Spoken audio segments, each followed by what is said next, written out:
अगर आप अपने शरीर के काम करने के तरीके के प्रति जागरूक हैं, तो आप जान जाएंगे कि आज आपके शरीर को भोजन की जरूरत नहीं है। बिना किसी कोशिश के उस दिन आप भोजन के बिना रह सकते हैं। अगर आप इस चक्र पर ठीक से गौर करते हैं तो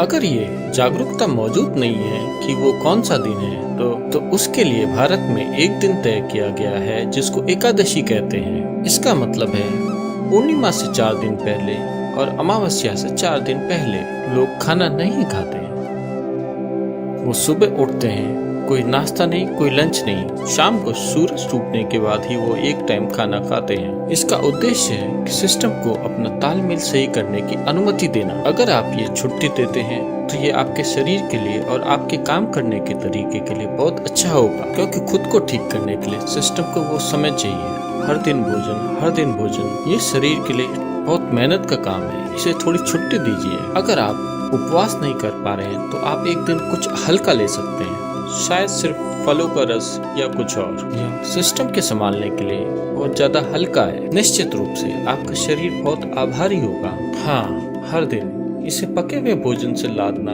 अच्छी बात नहीं है। तो इसका आध्यात्मिक महत्व क्या है? क्योंकि ये एक सफाई है। अगर आपका सिस्टम जीवंत नहीं है, आपको कुछ भी आध्यात्मिक करने की इच्छा नहीं होगी। आप सुस्त महसूस कर रहे हैं। एक ध्यान करने वाले के लिए उसकी सबसे बड़ी दुश्मन नींद है।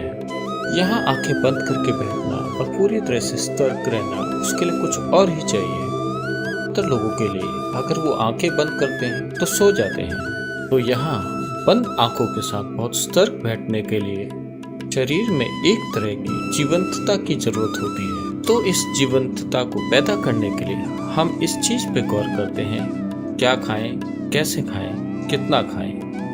यह आध्यात्मिक नहीं है, लेकिन इससे सही किस्म का शरीर तैयार होता है। अभी अगर आपका शरीर बहुत सुस्त महसूस कर रहा है और मैं आत्मज्ञान की बात कर रहा हूँ, तो क्या करें, है ना?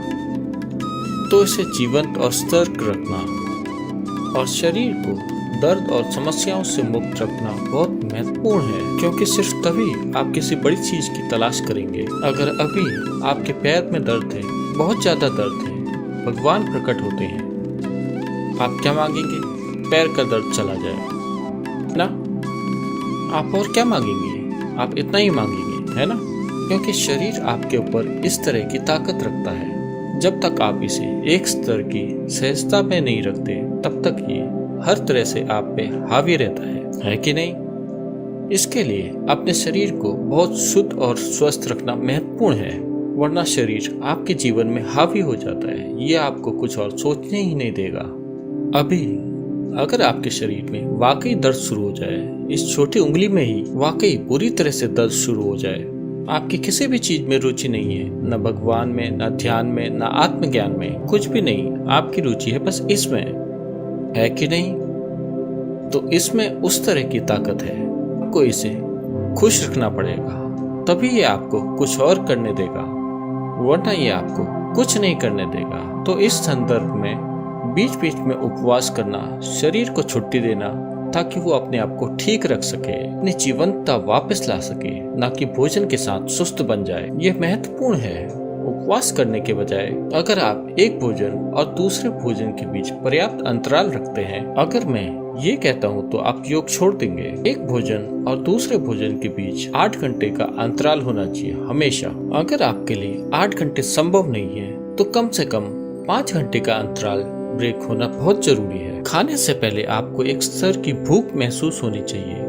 भूख लगने से पहले अगर आप सिस्टम में भोजन डालते हैं तो वो सुस्त बन जाएगा, ये जीवंतता को नहीं जानेगा। जब मैं कहता हूँ जीवंतता, तो मैं आपके अभी जागे होने की बात नहीं कहता हूँ। हम में से हर कोई अभी जीवंतता के एक ही स्तर पे नहीं है। हम एक ही तरह का खाना खा रहे हैं, एक ही जगह रह रहे हैं, एक ही जगह सांस ले रहे हैं, लेकिन हमारे अनुभव का स्तर एक जैसा नहीं है।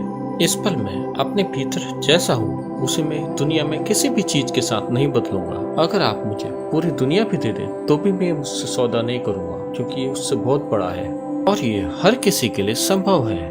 ये सिर्फ इसलिए नहीं हुआ है क्योंकि जरूरी ध्यान और सिस्टम के साथ जो किया जाना चाहिए वो नहीं किया गया है। तो इंसानी जीवंतता कई अलग अलग स्तरों पे, कई अलग अलग आयामों में हो सकती है। ये आपको अनुभव और जीने के बहुत अलग आयामों तक ले जा सकती है।